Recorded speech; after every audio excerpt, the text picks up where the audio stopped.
Bonjour à tous et bienvenue dans le journal de la formation, une édition spéciale enregistrée à l'occasion des universités d'hiver de la formation professionnelle qui se déroule à Cannes.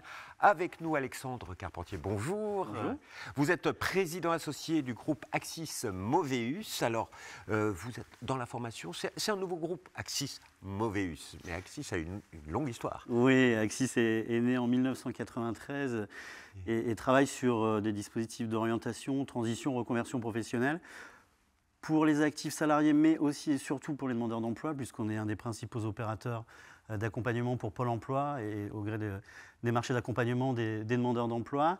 Et à partir de 2018 et la réforme de la formation professionnelle, on s'est dit qu'il était peut-être temps de penser à proposer de la formation aux bénéficiaires de nos prestations et en se concentrant surtout sur des profils plutôt moyennement qualifiés, voire peu qualifiés, ceux dont on estimait qu'ils avaient été les grands oubliés des réformes successives de la formation professionnelle qui s'orientaient plus ou moins toujours vers des cadres qui avaient plus facilement accès aux dispositifs de formation. Donc à partir de ce moment, on s'est dit créons Moveus avec mon associé Thomas Pourrier.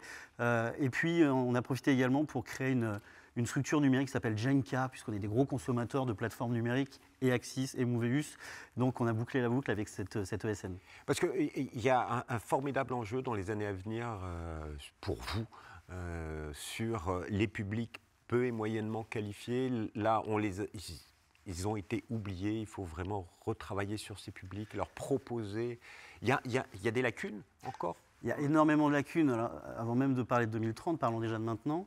Le nombre d'entreprises qui nous disent avoir des défauts de compétences et de candidatures sur énormément de secteurs. Donc on a déjà un problème d'adéquation entre les compétences dont disposent les populations moyennement, voire peu qualifiées, et ce qu'attendent les entreprises. Donc on a déjà un problème tout de suite.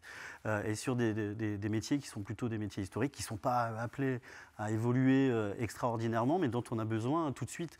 Et le fait que des populations entières se soient lentement éloignées du marché du travail et du segment de l'employabilité, ça pose des problèmes déjà dès aujourd'hui. Donc il faut s'atteler à remettre au travail un certain nombre de ces populations, de leur apporter les compétences dont les entreprises ont besoin.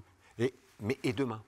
Que va-t-il se passer ? Parce que demain, il y a énormément de transitions, de mutations démographiques, économiques. On parle du numérique, mais aussi les bouleversements climatiques, environnementaux. On parle de révolution industrielle également. Il va falloir aussi proposer des formations et un accompagnement vers ces nouveaux métiers, ces nouveaux emplois. Oui, alors on a souvent fantasmé sur les métiers de demain en imaginant d'un claquement de doigts, on allait avoir des tas de métiers nouveaux qui allaient débarquer. Les nouveaux métiers arrivent tranquillement, on a le temps de les voir venir et de s'adapter. Par contre, l'adaptation des métiers actuels, parce que les métiers de demain sont surtout les métiers d'aujourd'hui, pour lesquels on va devoir demander des adaptations, parce qu'on ne réalise plus le métier de la même manière qu'on l'a réalisé. Un technicien en maintenance industrielle, il y a 10 ans, ne faisait pas du tout la même chose que ce qu'on demande à un technicien en maintenance industrielle aujourd'hui. Donc il faut réussir à permettre aux individus, aux actifs, d'adapter leurs compétences aux besoins des entreprises aujourd'hui. Donc, arrêtons de fantasmer sur des métiers qui débarqueraient de nulle part et préoccupons-nous déjà des métiers aujourd'hui qui sont en pleine mutation, en pleine évolution pour les préparer à ce qu'attendent les entreprises parce qu'elles ont besoin de faire évoluer leurs compétences. Donc pour vous, c'est s'occuper d'aujourd'hui pour mieux préparer demain. C'est exactement ça. On pense trop à la prospective et on n'est pas des futurologues. Par contre, on voit qu'actuellement, il y a une désynchronisation majeure entre ce que réclament les entreprises et ce que sont prêts à faire les travailleurs aujourd'hui. Et pour vous, l'avenir passe par quoi ? Est-ce que s'il y avait un message à faire passer à tous ceux qui nous écoutent, ça doit passer Alors, ça doit passer, mais ça, encore une fois, c'est une question de conviction personnelle qu'on porte avec Thomas. C'est d'imaginer qu'à terme, l'accompagnement et la formation ne font plus qu'un. Parce que, et la ministre le rappelait hier, il faut désiloter tout cet écosystème de la formation et de l'accompagnement. Le monde de l'accompagnement et le monde de la formation sont deux mondes qui travaillent l'un juste à côté de l'autre et avancent l'un à côté de l'autre depuis des dizaines d'années, mais se connaissent très peu. Et on s'est dit, franchissons ce Rubicon et faisons en sorte qu'au sein d'un même groupe, on puisse travailler à la fois à l'accompagnement et à la formation. Donc ça, c'est hyper important pour nous, de réussir à travailler à la mise en œuvre des parcours sans couture, sans rupture, être en capacité d'accompagner, de sourcer, de récupérer les publics, de les prendre en charge et de garantir la bonne fin. Et pour nous, la bonne fin, puisqu'on s'occupe majoritairement des demandeurs d'emploi, c'est de leur permettre de retrouver un emploi en correspondance avec leurs aspirations. Donc, faisons en sorte qu'il n'y ait plus de mur de Berlin entre le monde de l'accompagnement et de la formation. Pour nous, ce serait déjà un grand pas.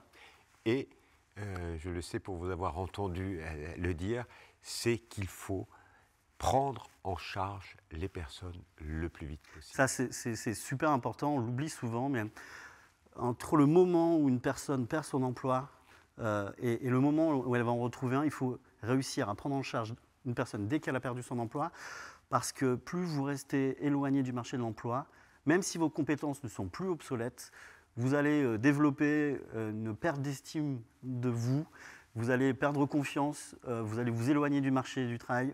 Au bout d'un moment, on va développer un certain nombre de freins périphériques à l'emploi.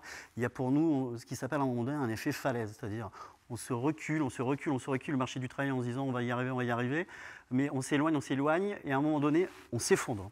Et aller rechercher des publics qui sont en total effondrement, avec parfois des problématiques sociales, des problématiques de santé, c'est extrêmement compliqué. Donc plus on prend en charge rapidement les publics qui viennent de perdre un emploi, plus on les remet sur une dynamique positive et leur permettant d'accéder à de nouvelles compétences, et moins on prend le risque d'avoir à les rechercher, de mobiliser beaucoup de ressources et beaucoup d'énergie pour les faire remonter la falaise.